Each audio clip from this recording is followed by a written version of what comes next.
বলছি আপনাদের বিরুদ্ধে অভিযোগ যে পঞ্চায়েত প্যাডে আপনারা হচ্ছে সালিসি সভা করে কারো কাছ থেকে তোলা তুলছেন, টাকা তুলছেন। 9,60,000 না দিতে পারলে 45 থেকে 60 দিনের মধ্যে পঞ্চায়েতের পক্ষ থেকে অ্যাকশন নিয়ে 12.5 লাখ টাকার বেশি তোলা হবে, এরকম অভিযোগে ভিক্টর কালকে থানা ঘেরাও করেছিল।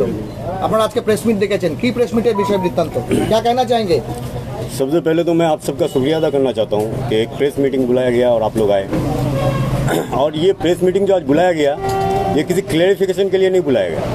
ये प्रेस मीटिंग बुलाया गया इन्फॉर्मेशन के लिए, ताकि मैं आप लोग को इन्फॉर्मेशन दे सकूं और उनको क्लैरिटी हो, क्योंकि उनको हाफ नॉलेज है। और इंग्लिश में एक कहावत है, हाफ नॉलेज इज़ डेंजरस। तो आधा सिलेबस पढ़ के वो एग्ज़ाम देने आ गए हैं।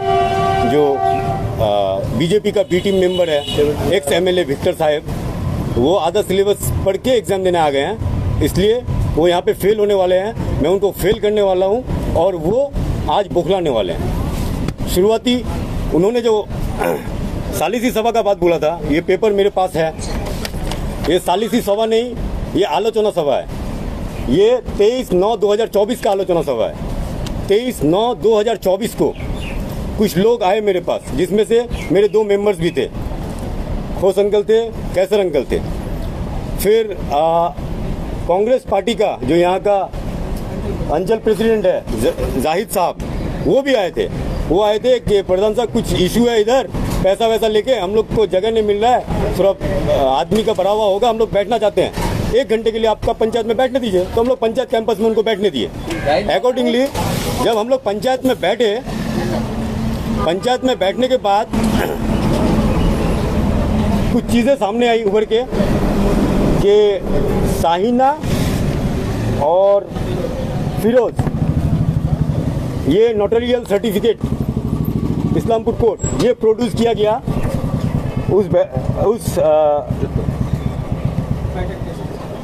उस सभा में। अच्छा। वो जो ग्राम सभा था, आलोचना सभा था, उसमें ये पेपर प्रोड्यूस किया गया। कितने तारीख का है? नोटरियल सर्टिफिकेट है 3/7/2024 को। अच्छा, यानी 2 महीना पहले का। इसमें फिरोज और साहिना एमडी मंजर इस्लाम के साथ एक डीड ऑफ अग्रीमेंट में आया। डीड ऑफ अग्रीमेंट में ये बताया जा रहा है कि 17,21,000 रुपये फिरोज और साहिना ने मंजर इस्लाम से लिया 2 महीने के लिए। और उसमें ये भी मेंशन्ड है कि by 2 September 2024 then the first party shall have to hand over or deliver the possession of the schedule below land। Land का शेड्यूल भी है। वो एग्रीमेंट जो हुआ था वो इस बेस पे हुआ था कि 2 महीने में वो उस पैसे को वापस दे देगा।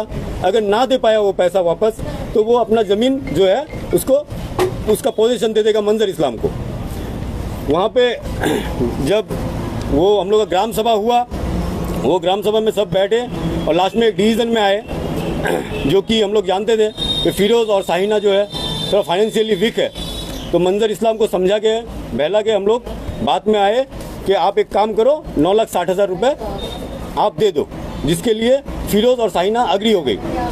उसके बाद फिर मंजर जो है वो क्वेश्चन रेज करने लगा कि आप लोग उस पर सिर्फ मर्सी कर रहे हो, मेरे तरफ भी देखो, मेरे तरफ भी मर्सी करो। तब उसको बोला गया कि ठीक है, 2 महीने का टाइम दिया जाता है, अगर 2 महीना नहीं हुआ तो 12 लाख समथिंग रुपए आपको दिया जाएगा। ठीक है, जिसमें उन लोग अग्रीड था, दोनों party, both the parties were agreed. इधर सिग्नेचर भी है फिरोज का और ये साहिना का और ये मंजर इस्लाम का, साथ में विटनेसेस है, 8 विटनेसेस है। ये गया फर्स्ट पार्ट। अच्छा, सेकंड पार्ट बीच में थोड़ा रुकेंगे, let me finish. Second part ये आता है कि 2 महीने के बाद जब साहिना ने फिर पैसे नहीं दिया, साहिना और फिरोज ने, तो मंजर इस्लाम फिर इधर उधर दौड़ने लगे, खोस अंकल को पकड़ने लगे, कैसर अंकल को पकड़ने लगे। फिर हम लोग के पास आया, फिर इन लोग जो समाज बैठा था वहाँ पे, समाज के लोग बैठे थे, उन लोग को क्वेरी किया कि आप पैसा क्यों नहीं दे रहे हो, देने की बात थी, तो वो डायरेक्टली डिनाई कर दी। उसके बाद मंजर इस्लाम हमें पूछा, तो हम लोग बोले भाई तुम्हारे पास एग्रीमेंट है, तुम अपने लीगल प्रोसीड्यूर में जाओ, कोर्ट का दरवाज़ा खटखटाओ। उसके बाद मंजर इस्लाम ने 14/2/2025 को इस्लामपुर थाना में एक चीटिंग का केस किया। 14/2/2025 को उसका FIR कॉपी मैं आप लोग को रिसीप्ट कॉपी आप लोग को दे सकता हूँ कंप्लेंट का। 14/2/2025 को एक चीटिंग का केस किया। चीटिंग केस के बाद पुलिस अपना इंक्वायरी एंड इन्वेस्टिगेशन चला रहा है। उसके बाद एक दिन खबर आता है 2/3/2025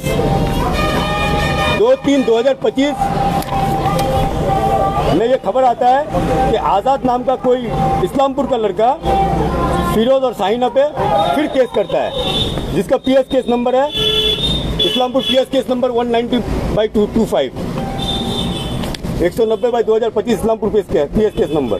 वो आज़ाद जो है इस्लामपुर का लड़का, वो फिरोज और साहिना पे केस करता है। केस के थ्रू ये पता चलता है कि आज़ाद भी पैसा पाता था। आज़ाद जो पैसा पाता था उसका अमाउंट था 12.5 लाख रुपए। वो पैसा सेम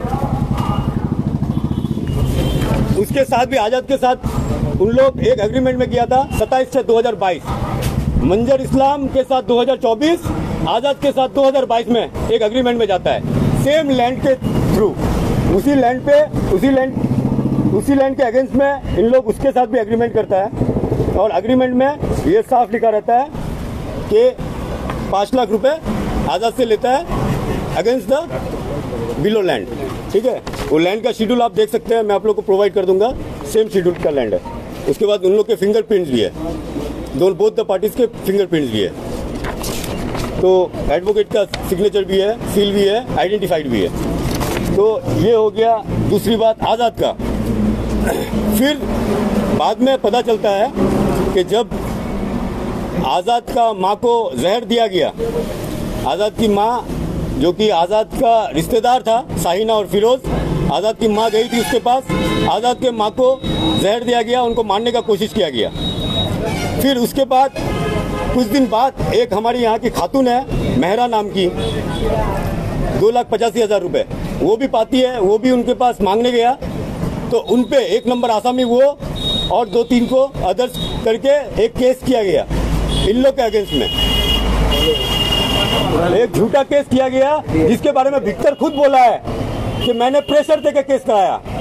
ये झूठा केस विक्टर ने खुद एग्री किया है बिफोर द मीडिया कि मैंने बाई फोर्स केस करवाया है, केस रजिस्टर करवाया है। फिर एक मैटर आता है 30/4/2025। मैं ये सारा बात दलील के साथ बोल रहा हूँ, हवा में वो विक्टर बाबू की तरह हवा में आवाज़ नहीं उठा रहा, सारे चीज़ दलील के साथ बोल रहा हूँ। 30/4/2025 को कंप्लेनेंट मुजफ्फर नाम का है कोई, वो धनतोला बाईपास का है, धनतोला बाईपास का वो कंप्लेंट करता है सेम अक्यूज के ऊपर किडनैपिंग का। उसकी बीवी किडनैप होती है, इसका मैटर भी यही है, सेम है। उसकी बीवी के पास वो लोग क्या बंधन लोग कुछ से पैसा लेता है, कोई ट्रीटमेंट के रीज़न पे या शादी, बेटी का शादी के रीज़न दिखा के पैसा लेता है। उसके बाद वो लोग डिनाई करता है तो वो बेचारी मांगने जाती है, उसको भी किडनैप किया जाता है। कितना पैसा लिया था?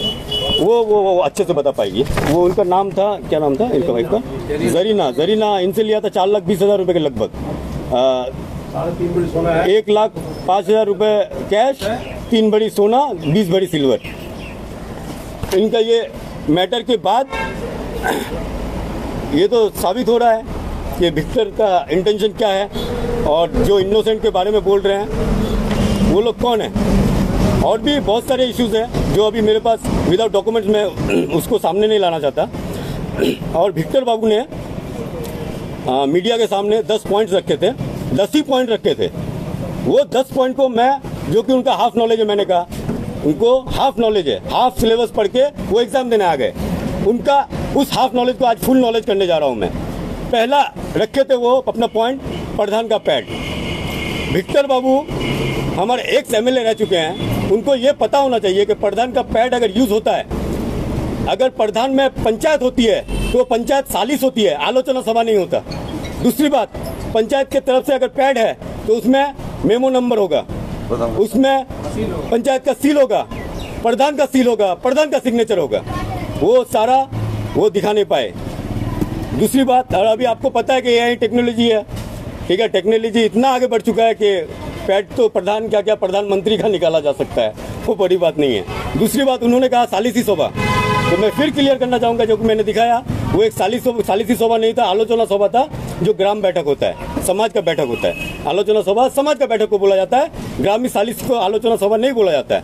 तीसरी बात उन्होंने बोला बाड़ी घर दखल करार चक्रांत। अरे सर, अगर बाड़ी घर दखल करार चक्रांत होता तो वो लोग लीगल एक्शन क्यों लेता, कोर्ट का दरवाजा क्यों खटखटा था? इतना तो सेंस का अप्लाई करना था। उसके बाद उन्होंने बोला मिथ्या मामला करे।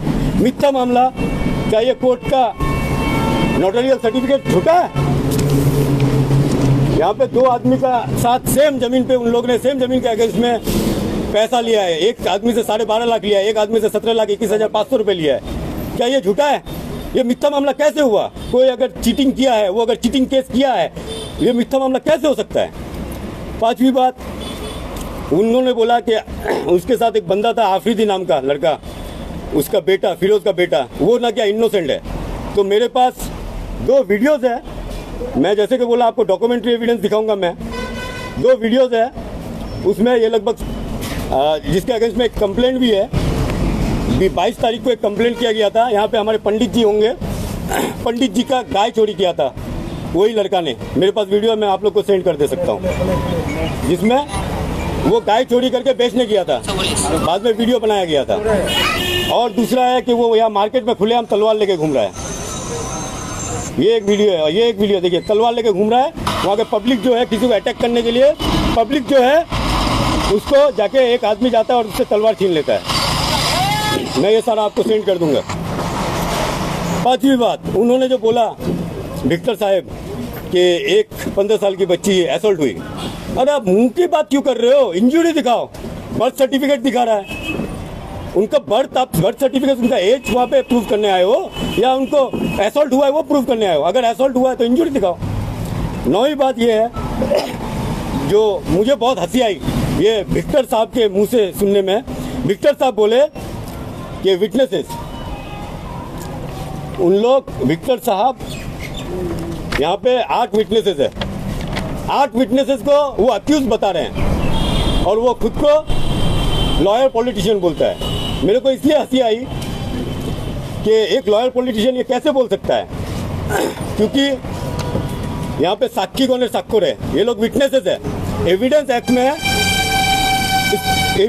एक्ट में बोला गया है विटनेस को क्लियरली कंसीडर किया गया एज एविडेंस। विटनेस को मैं दावे के साथ ये बात बोल रहा हूँ, उनको बोलना गूगल कर ले। एविडेंस एक्ट में जो अभी बीएसए है उसमें क्लियर लिखा गया है कि विटनेस जो है वो कंसीडर किया जाता है एज एविडेंस। वो एविडेंस के बिना पे एक केस चलता है, एक जजमेंट आती है, उन एविडेंस को वो अक्यूज बता रहा है, इनको अक्यूज बता रहा है। अरे विक्टर साहब अगर अक्यूज होगा तो उनके साथ जिसका लेन देन होगा वो ना अक्यूज होगा, विटनेस कैसे अक्यूज होगा? 10वीं बात जो कि वो बोले, ये काफी आश्चर्यजनक बात है कि वो कैसे ये बात बोले, कॉन्स्टिट्यूशनल राइट। अरे सर, कॉन्स्टिट्यूशनल राइट सबका है, मेरा भी है, आपका भी है, हम सबका है। जो पैसा लिया है उसका भी है, तो जो पैसा दिया है उसका भी है। अगर जो पैसा दिया है उसका अगर कॉन्स्टिट्यूशनल राइट नहीं होता तो केस रजिस्टर्ड नहीं होता, कोर्ट में केस नहीं जाता। आपका जो आसामी अब तक साहिल नाम का जो जुडिशियल कस्टडी में, वो जुडिशियल कस्टडी में नहीं होता। कॉन्स्टिट्यूशनल राइट सबका है सर। इसलिए मैं विक्टर बाबू से सिर्फ 3 सवाल मौजूद करना चाहूँगा। वो 3 सवाल मेरा ये है, ये 10 पॉइंट्स थे उनके, आई होप मैंने 10 पॉइंट्स को क्लियर कर दिया। मेरा 3 सवाल है उनसे कि सर आप जो एक पेपर को लेके, फैब्रिकेटेड कॉन्ट्रैक्टेड पेपर को लेके आप बोल रहे हो, हल्ला कर रहे हो, मीडिया के सामने ले आ रहे हो, पेपर कहाँ है? ऑथेंटिकेटेड पेपर दिखाओ, मेमो नंबर दिखाओ, सील दिखाओ, प्रधान का साइन सिग्नेचर दिखाओ। इवेंचुअली यहाँ पे आप देख सकते हैं, यहाँ पे प्रधान का या प्रधान प्रतिनिधि जो कि मैं हूँ, मेरा कोई सिग्नेचर नहीं है। एक मेंबर, मेरा पंचायत बॉडी का जो मेंबर्स है, 17 मेंबर्स है हम लोग, 17 मेंबर्स में किसी का सिग्नेचर नहीं है। पहली बात ये। दूसरी बात ये, अगर पंचायत सभा बुलाया गया था, उनके हिसाब से पंचायत सालिसी बोले हैं वो, अगर पंचायत सालिसी बोला गया था, यहाँ पे प्रथम पक्ष जो है फर्स्ट पार्टी वो फिरोज और साहिना है, तो ऑब्वियसली उन लोग एप्लीकेशन किए होंगे। वो एप्लीकेशन का रिसिप्ट कॉपी कहाँ है? अगर वो एप्लीकेशन किए हैं, पंचायत से रिसिप्ट कॉपी मिला होगा, वो कॉपी कहाँ है? वो दिखाइए। तीसरी बहुत अहमियत बात कि पंचायत के थ्रू अगर कोई सभा बुलाया जाता है, अगर कोई सालिसी सभा बुलाया जाता है, पार्टी को नोटिस किया जाता है, बहुत पार्टीज को नोटिस किया जाता है। अगर नोटिस किया गया है, अगर उन लोग को बुलाया गया है, तो वो नोटिस कहाँ है सर? आप एक फैब्रिकेटेड कागज को ऊपर करके मीडिया के सामने कुछ भी बोल रहे हो, पागलों की तरह, अंधों की तरह। मैं इसी चीज में ताज्जुब कर रहा हूँ कि वो खुद को लॉयर पॉलिटिशियन बताता है। अरे सर, लॉयर पॉलिटिशियन होना अच्छी बात है। शायद आप भूल रहे हैं कि आप सोच रहे हैं कि सिर्फ लॉयर पॉलिटिशियन आप ही है।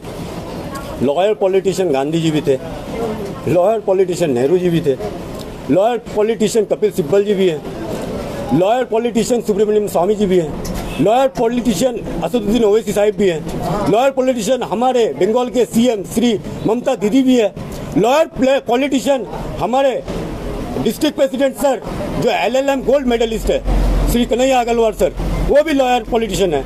इवेंचुअली मैं आपके लिए विक्टर साहब ये बताना चाहूँगा कि मैं भी एक लॉयर पॉलिटिशियन हूँ, मैं भी डबल ग्रेजुएट LLM हूँ। तो ये लॉयर पॉलिटिशियन का जो आप बात बताते हो, ये जो मुद्दे से भटके के बात बताते हो, वो बिल्कुल फैब्रिकेटेड है, कॉन्कॉक्टेड है, बेसलेस है, पॉइंटलेस है, रूटलेस है, जो भी मैं बोलूँ वो सारा है।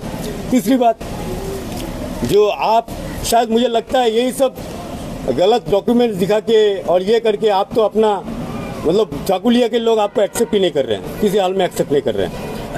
एक्सेप्ट नहीं कर रहे हैं इसलिए कभी आपके बारे में सुना जाता है कि आप गोलपकोट से इलेक्शन लड़ेंगे, कभी सुना जाता है करौली से इलेक्शन लड़ेंगे, कभी सुना जाता है कलकोला से लड़ेंगे, कभी इस्लामपुर में आप इंटरफेयर करते हैं। तो इंटरफेयर करते हैं ठीक है, लेकिन ये जो सौदेबाजी आप कर रहे हैं, क्योंकि हमें सब इन्फॉर्मेशन है, सब जानते हैं कि जो लोकसभा इलेक्शन हुआ उसमें आप गरीबों जो माइनॉरिटी के नाम पे अपने खाते में, अपने बैंक अकाउंट में करोड़ों करोड़ रुपए पहुंचाए, अपने बैंक खाते को पूरा किया आप। उसके बाद जो TMC पार्टी को हराने के लिए आपने बीजेपी के साथ साठगांठ किया, वहाँ पे करोड़ों रुपए का घोटाला किया। तीसरी बात, अभी जो इस मैटर में हम लोग सोर्स ऑफ इंफॉर्मेशन से ये जान चुके हैं कि उनका अप्रोक्सीमेटली 40 लाख, मेरे पास जो डिटेल है मैं आपको दूंगा अभी, वो यहाँ मार्केट से मेरे पास जो डिटेल्स है वो 40 अप्रोक्सीमेटली 35 से 40 लाख का है। 35 से 40 लाख रुपए इन लोग मार्केट से उठाया लोगों के पास, कोई बीमारी के नाम पे, कोई जमीन के नाम पे, कोई बिजनेस के नाम पे, कोई बेटी के शादी के नाम पे, ऐसे बोल के 35 से 40 लाख रुपए उन लोग मार्केट से उठाया है। और जो इन्फॉर्मेशन है, सोर्स ऑफ इन्फॉर्मेशन, वो ये है कि विक्टर साहब ने क्या 5 लाख रुपए में उनसे डील किया है कि मुझे 5 लाख रुपए दो और किसी को पैसा नहीं देना पड़ेगा, मैं सारा कुछ हैंडल कर लूँगा। ये सोर्स ऑफ इन्फॉर्मेशन बता रहा है मेरा। और बात की बात है कि यहाँ पे मेरे पास लिस्ट है, मैं आपको लिस्ट दे सकता हूँ। मंजर इस्लाम वो 17,21,500 रुपये पाते हैं। आज़ाद नाम का जो लड़का है वो लगभग 12,50,000 रुपये पाते हैं, 7,50,000 प्लस 5 बोरी गोल्ड। जरीना जो है वो 1,05,000 प्लस 3 बोरी गोल्ड प्लस 20 बोरी सिल्वर, जो अप्रोक्सीमेटली 4,20,000 का है। अंजरून नाम की एक लेडी है जो 1 लाख कैश और 10 बोरी सिल्वर लगभग 2 लाख का है। मेहरा जो है 1,85,000 रुपये प्लस 1 बोरी गोल्ड, जो अमाउंटिंग लगभग 2,85,000 का है।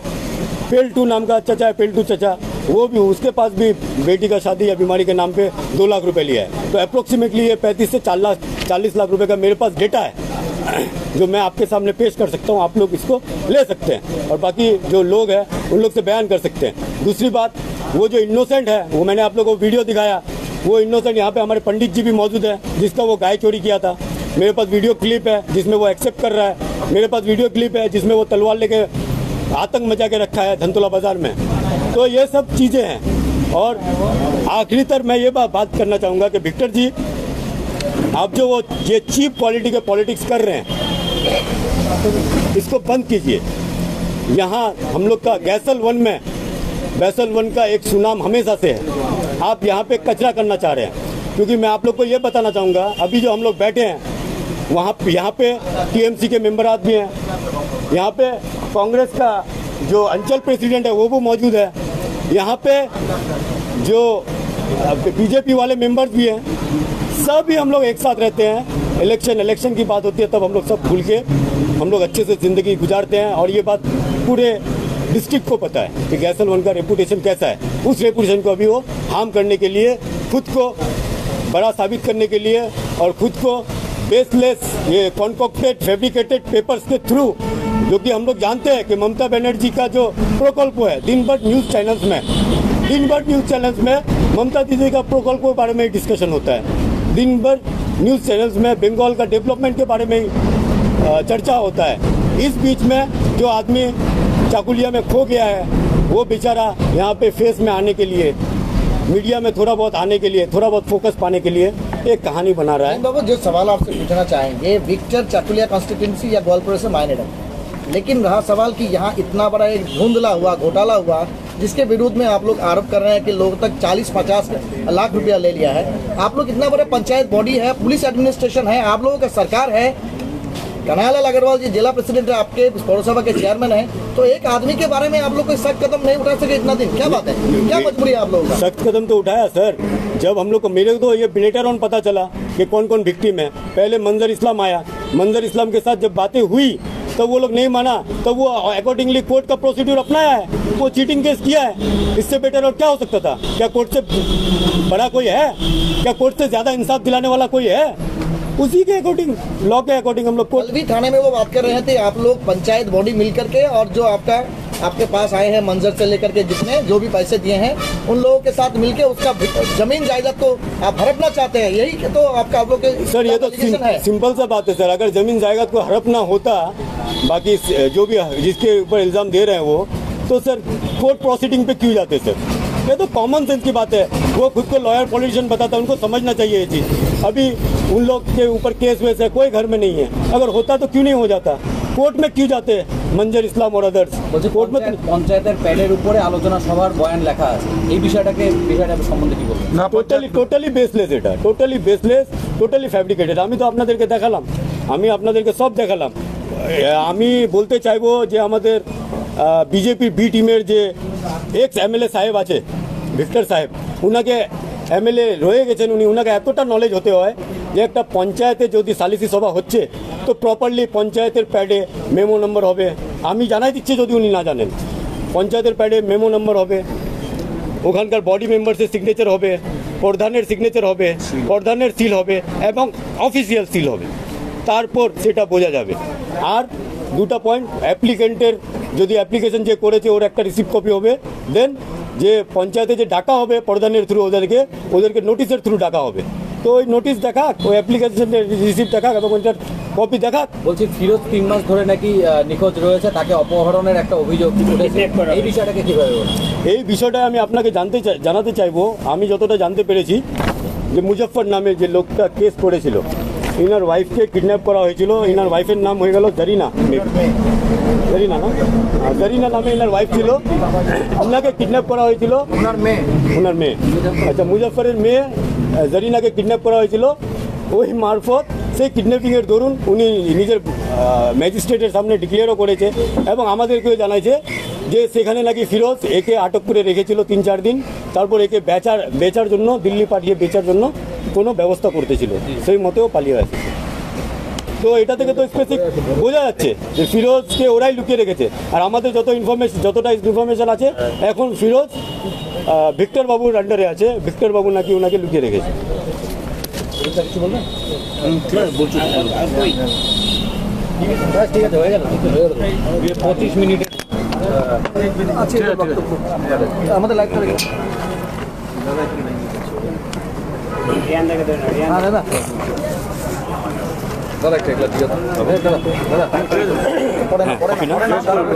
করতে দাও। বলছি রেহান সাহেব, দেখা যাচ্ছে যে এই এলাকা গাইশাল 1, গাইশাল 2, ইসলামপুর ব্লকের অন্তর্গত একাধিক সমস্যাতে ভিক্টর বাবু সোজাসুজি তৃণমূল নেতাদের তাদেরকে অ্যালিস্ট করছেন, অভিযুক্ত করছেন এবং তারা হচ্ছে তোলা তুলছেন। এই অভিযোগে সবাইকে অভিযুক্ত করে গালিগালাজ করছেন। কালকে প্রকাশ্য সবাই জেলা নির্মাণ কংগ্রেস কমিটির নাম করে ইসলামপুর বাস স্ট্যান্ডে আপনাদের টপ টু বটম যত লিডার আছেন প্রত্যেকে গালিগালাজ করেছে, আপনারা তোলা পাচ্ছেন। কি বলবেন? क्या कहना चाहेंगे आप इस सिलसिले में? Don't show knowledge, try to hide your ignorance. Oxford University का गेट में लिखा हुआ है don't show your knowledge, try to hide your ignorance. Victor साहब एक्स MLA चाकुलिया, बहुत अच्छे फैमिली से आते हैं। मरहूम रमजान साहब उनके वालिद साहब थे, बरसों तक MLA रहे, कभी उनकी कोई शिकायत नहीं सुनी गई। उनके चचा कैबिनेट मिनिस्टर रहे, उनकी भी कोई शिकायत हम लोग नहीं सुने। अच्छा लीड किया, अच्छा इलाके को चलाया, डेवलपमेंट का कोई काम नहीं किया, मगर इलाके में थोड़ा शांति रखता था, लोगों से तेजी याफ्ता बातचीत करते थे, लोगों को सम्मान देते थे। और विक्टर साहब जो है, उनके पापा उनके चचा के वसीयत नामे से जो है राजनीति में आया और 2 बार MLA हुआ। ये 2 बार में उसको काम करने का जो मौका मिला था उसका सरकार में, वामफ्रंट का सरकार में, वो डेवलपमेंट का काम छोड़ के अब तोलाबाजी में लग गया है।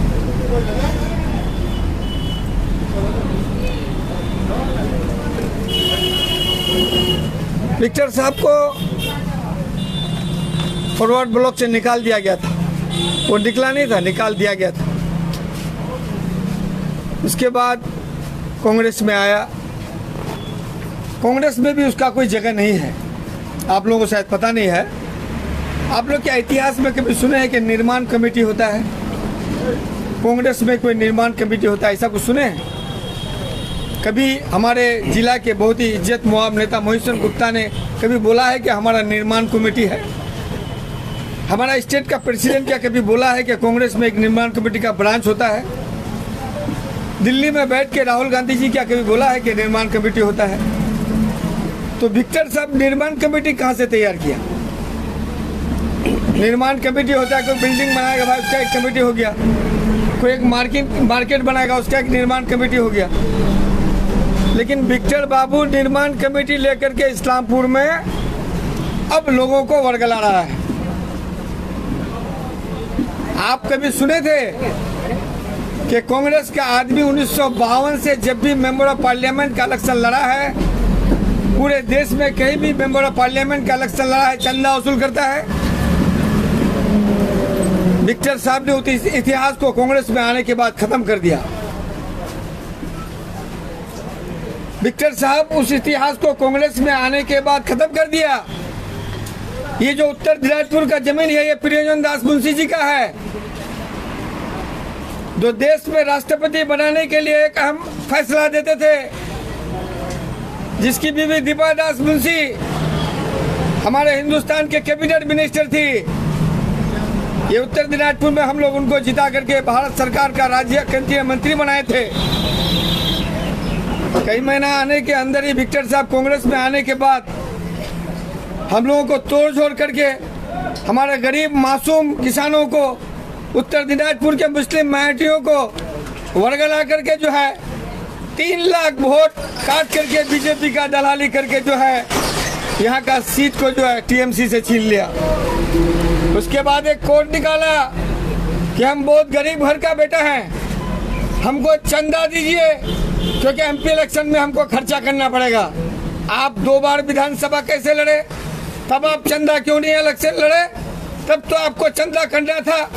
कांग्रेस में आने के बाद कांग्रेस सरकार खुद पार्टी पे चंदा दे करके जो है आपको इलेक्शन लड़ाता है, तो आप कैसे यहाँ चंदा किए और कहाँ कितना किए? इसका सफाई आपको अवाम के पास देना पड़ेगा विक्टर साहब, नहीं तो इस्लामपुर में आकर के राजनीति ज्यादा मत छेड़िए। चोपड़ा में आपका जो है चाकुलिया में जाकर के आपको हम चैलेंज करेंगे, चाकुलिया में घुस के आपका घर में चैलेंज करके आएंगे, आपका वहाँ हिसाब लेके आएंगे कि आप कहाँ कितना कलेक्शन किए हैं, अवाम को आपको जवाब देना पड़ेगा। क्या समझते हैं आप? जब मन तब जहाँ जाकर के जो बोल देंगे। कल निर्माण कमेटी का मीटिंग करने के लिए आए, किस लिए आए थे? आप ये दावे करने के लिए आए थे कि हमको जो है उत्तर दिनाजपुर को, इस्लामपुर को जो है आपको जो है जिला घोषित करना पड़ेगा। आपको जिला कमेटी का बारे डिस्कशन करना चाहिए, न थाना में चोर चमार का ले आपको जो है आंदोलन करना चाहिए। ये अंचल आप कंडानी बाबू का करे, आपका बाप का ससुराल है, आपका चचा का ससुराल है, आपका नानी का घर है। आपका नानी का घर को आप छोड़ कर दे, आपका बाप का ससुराल को आप छोड़ कर दे, यहाँ का मेंबर्स को आप छोड़ कर दे। बहुत शर्म का बात है, दुख का बात है। 40 साल आपका बाप ऐसे विधानसभा में रहा, आपका चाचा 10 साल मिनिस्टर रहा, लेकिन कभी वो ऐसा हिम्मत नहीं हुआ उसको बोलने का। और आप अभी जुमा 8 दिन हुआ है, चौधरी साहब बोला था एक बार आपके बारे कि नाक चापने से आपका दूध निकलेगा, और आप बोलते हैं कि गैसल वन का मेंबर, गैसल वन का प्रधान, गैसल का उनका जो है पंचायत समिति का लीडर तोलाबाजी करता है। कई दिन का हुकूमत में ममता बनर्जी इस्लामपुर का आदमी जाता था एसपी से गुहार लगाने के लिए रायगंज। दीदी आया, दीदी आने के बाद दीदी ने 10-12 साल के अंदर इस्लामपुर में पीटी बना दिया। अब हमको रायगंज एसपी साहब मुलाकात करने के लिए जाना नहीं पड़ता है। आप क्या कर रहे थे 35 साल? कांग्रेस क्या कर रहा था? इनकलाब जिंदाबाद, कांग्रेस काला हाथ भेंगे दो, गुड़िया दो। वही कांग्रेस करते हो ना तुम, जिस कांग्रेस के बारे में बोले थे कांग्रेस काला हाथ भेंगे दो, गुड़िया दो। उसी कांग्रेस में आकर के हमारे पास डिस्ट्रिक्ट मांग रहे हो, उसी कांग्रेस में आकर डिस्ट्रिक्ट मांग रहे हो।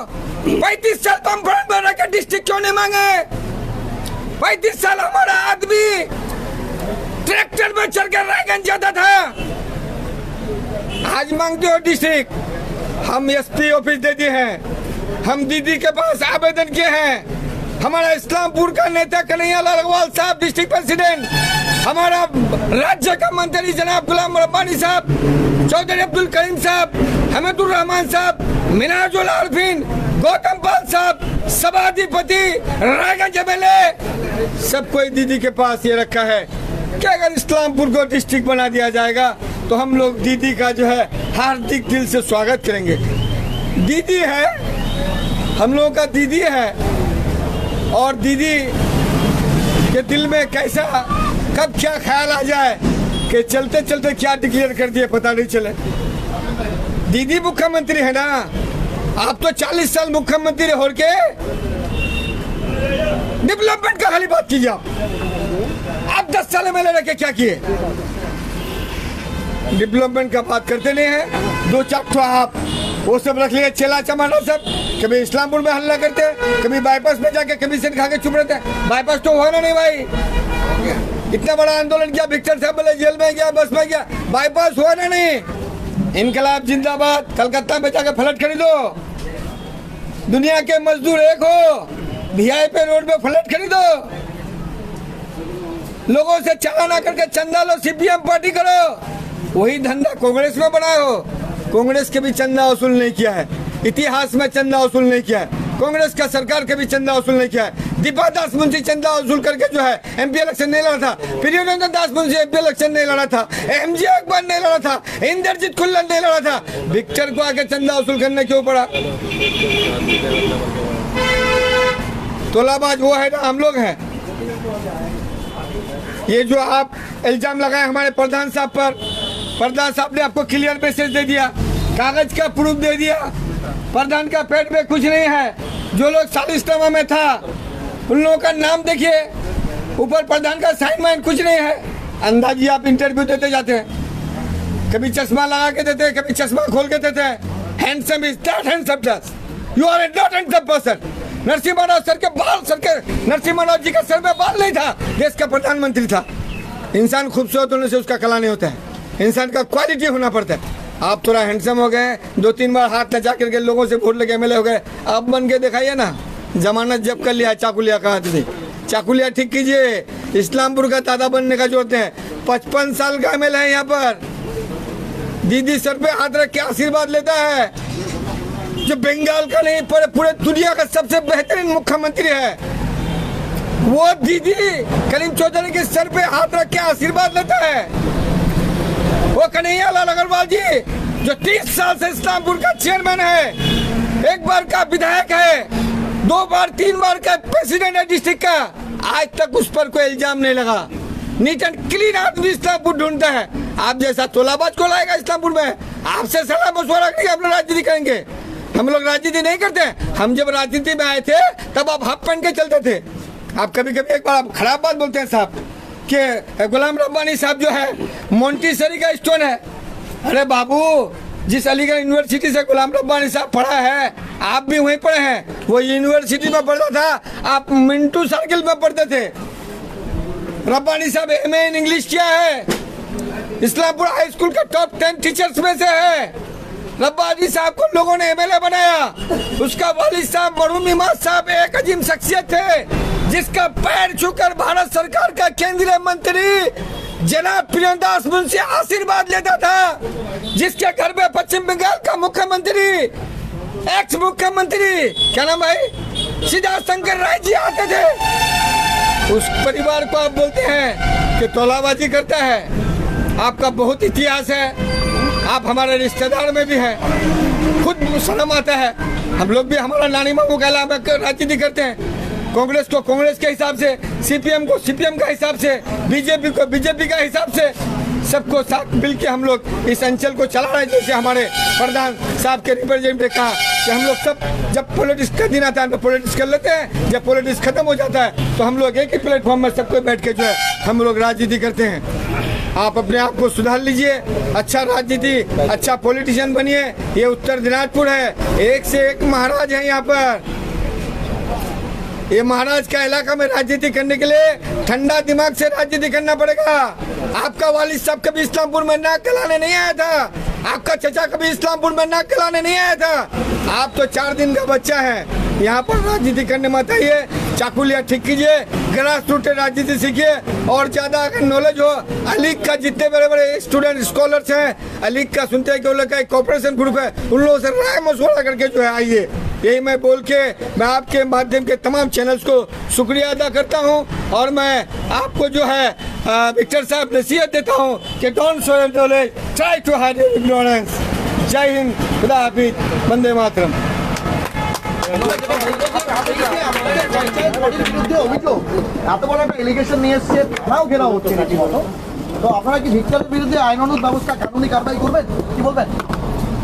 देखिए, गैसलवन अंचल हमेशा से शांतिपूर्वक अंचल रहा, चाहे जिस पार्टी का भी जो हो, बीजेपी हो, सीपीएम हो, कांग्रेस हो, टीएमसी हो या जो भी हो, हमेशा से जब तक डब्लू प्रधान यहाँ पर जो है प्रधान था तब तक ये अंचल को अमन व अमान के साथ रखा था। आज डब्लू प्रधान के नाम को विक्टर बदनाम कर रहा है, एक चोर को लेके। वो प्रूफ अपनी प्रधान प्रतिनिधि ने दिखाया, ये लड़का चोर है। इस चोर को लेके वो जो है मीडिया में जो है अपना बयानबाजी करता है। और डब्लू प्रधान और हमारा टीएमसी पार्टी को, हमारा मुख्यमंत्री को, हमारा अंचल को वो बदनाम करने की साजिश कर रहा है, जबकि ऐसा हमारे अंचल में कभी नहीं हुआ। और ये जो सब फैब्रिकेटेड करके विक्टर ये सारा षड्यंत्र रच रहा है। क्या इस ब्लॉक में जो है कोई ऐसा नहीं था कि उस फिरोज का, उसकी वाइफ का हाथ थाम लेता, या फिर सबके पास गया, सबने देखा कि नहीं तुम गलत हो, तुम जो है बैठ के मामला तो हल कर लो। लेकिन वो जो है इस किसी के दूसरे के इशारे पे वो विक्टर के पास गया, जो अभी पहले बयान दिया कि हम हैं, तुम्हारा कुछ नहीं होगा, तुम हमको 5 लाख रुपया दे दो और घर से आराम से सो। ये साजिश करके विक्टर जो है आज पूरे अंचल को बदनाम कर रहा है। आपका पंचायत का पैड फैब्रिकेटेड किया गया है, उसको सुपरइम्पोज किया गया है, आप लोग कानूनी कार्रवाई करेंगे? एकदम हम लोग एफआईआर करेंगे, कानूनन कार्रवाई में जाएंगे। वो तो करना ही पड़ेगा, वो तो करना ही पड़ेगा। और ये चोर के साथ जो वो बयानबाजी कर रहा है, चोर के साथ अगर वो बयानबाजी कर रहा है तो चोर के साथ जो रहेगा वो भी चोर है। বলছি দাদা, আপনি যে অভিযোগগুলো করলেন এই বিষয়ে যেই কাগজপত্র নিয়ে অভিযোগটা করেছিল কালকে, সেগুলো সব কিছুই ভিত্তিহীন আর কি, মিথ্যে। তা সেক্ষেত্রে আপনি বলছেন যে পঞ্চায়েতের প্যাড ফেব্রিকেটেড করা হয়েছে, এক্ষেত্রে ভিক্টর যে ফেব্রিকেটেড কাগজটা দেখিয়েছে বা সেই বিষয়ে কি আপনারা কোনো মামলা করবেন? আইনগত মামলা করব, আমরা আইনগত মামলা করব এবং ডিফেমেশনের কেস করব। সেই আর আমি আইসির সাথে পার্সোনালি দেখা করব, দরকার পড়লে এসপি সাহেবের সাথে পার্সোনালি দেখা করব যে এটার তদন্ত করা হোক, যে আমাদের একটা প্যাড কেউ মিসইউজ করছে বা সেটা বানিয়েছে। এখন তো এআই টেকনোলজির জামানা, জানেন 2 মিনিটে প্রিন্ট আউট। প্রধান কি প্রধানমন্ত্রীর ব্যাট বের করা যাবে, তো ব্যাট বেরোলে তো হয় না। এটা থেকে তো বোঝা যাচ্ছে যে ভিক্টর বাবুর কোয়ালিটি কি আর ক্যারেক্টারটা কি। এক্ষেত্রে তাহলে অভিযোগটা কার উপরে করবেন? অভিযোগটা আমি তো ইসলামপুর থানার ওকে আগে করব, ইসের জন্য যে তদন্ত করুক, যেই পেপারটা ভিক্টর নিজে ফেব্রিকেটেড করেছে না, ভিক্টরকে বেকুব বানানো হয়েছে। হয়তো ভিক্টরকে বেকুব বানানো হয়েছে, নয়তো ভিক্টর নিজে বেকুব আছে। ঠিক আছে, আপনাদের অঞ্চলকে বদনাম করলো, বদনাম করার ষড়যন্ত্র বা বদনাম করলো, এই ব্যাপারে আপনারা কি ভিক্টরের নামে কোনো কমপ্লেন করবেন? ভিক্টরের নামে মানহানির কেস করব, আমরা ডিফেমেশনের কেস করব, লেটার পেটটা নিয়েও করবো। ডিফেমেশনের কেস করব, ভিক্টরের এগেনস্টে ডিফেমেশনের কেস করব। আর লেটার হেডের জন্য যে সে তো পুলিশ বলবে লেটার হেডটা কে বানিয়েছে, কোথায় কি করেছে, সেটা তো তদন্তে আসবে ওর এগেনস্টে। সেটা আমরা একদম শেষ প্রশ্ন আপনাকে যেটা করবো, যেই ঘটনাগুলো নিয়ে আপনাদের পঞ্চায়েতের উপরে এত বড় একটা ডিফেমেশন আসলো বা অ্যালিগেশন আসলো, সেই সমস্ত ভিকটিমগুলোর পাশে তো আপনাদের দাঁড়াতেই হবে, যেহেতু আমরা জনপ্রতিনিধি। তারা আইনগত রাস্তায় নিশ্চয়ই যাবে। পুলিশ এ বিষয়ে নিষ্ক্রিয় কেন? এত বড় একটা ঘটনা, 40 লাখ 50 লাখ টাকার ঘোটালা করছেন একজন লোক, তাকে পুলিশ ধরতে পারছে না, তাহলে তো আপনাদের সরকারের ব্যর্থতা এটা কি? না, পুলিশ ধরেছে এখনো। ওই আসামিদের মধ্যে একজন আসামি এখনো জুডিশিয়াল কাস্টাডিতে আছে। পুলিশ নিজের কাজ করতেছে, পুলিশের কাজে এরা বাধা দেওয়ার চেষ্টা করতেছে। এরা যখন ভিক্টর বাবু নিজে বলল যে উনি নাকি জোর জবরদস্তি বাই ফোর্স ইম্পোজ করে একটা কেস করাইছে এই একজন বিধবা মহিলার উপর কিডন্যাপিং কেস করাইছে উনি। আর যেখানে ফিরোজ ওর সাথে আছে, পরে যখন কেস একটা হচ্ছে মুজফ্ফর করতেছে, ওর বেটি গুম হয়েছে, সেখানে ফিরোজ ইনক্লুড দেখে ওখানে ওকে আটক করে রেখেছে। তো ফিরোজ, যার বিরুদ্ধে আপনি একটা ঝুঁকা কেস করাচ্ছেন, আপনি দায়িত্ব নিয়ে বলছেন যে আপনি কেসটা করালেন, সেই ফিরোজ তো ম্যাজিস্ট্রেটের সামনে ওর স্টেটমেন্ট আসছে ওই মহিলাটার, যে ফিরোজ ওর সাথেই ছিল, ফিরোজ ওকে কিডন্যাপ করেছে। আমাদের যতটা সম্ভব না, আমরা যতটা বুঝতে পারছি যে ফিরোজকে লুকিয়ে রাখার হাতে ভিক্টোরিয়ার হাত আছে। বললাম গতকাল উনি যখন ঘেরাও করেন থানা, উনি বলেছেন 48 ঘন্টার টাইম দিলাম, পুলিশ যদি অভিযুক্ত হচ্ছে না ধরেন তাহলে হচ্ছে উনি। আচ্ছা, এটার মধ্যে আমি আপনাকে বলতে চাই, আমি একটা এই যে 4 জন আসামি মেবি দিয়েছিল ভিক্টর, যে ফোর্সফুলি যে কেসটা করাইছে 4 জন আসামি, ওর মধ্যে একজন আসামি আমার কলকাতায় ছিল। ঠিক আছে, পরে লেটার অন ওই যদি ওটা কোর্টে আমরা প্রডিউস করবো দরকার পড়লে, যে এই কেসটা সত্যি না মিথ্যা। একজন আসামি কলকাতায় ছিল, বাজারদার টিকিটও আছে, যা যা এভিডেন্স লাগে আমাদেরকে, ওটা আমাদের কাছে আছে। যখন দরকার পড়বে আমরা চার্জশিটের ওয়েট করব।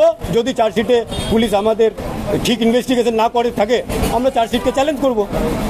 আমি একটা বলবো, এই কেসের ব্যাপারে इसमें मतलब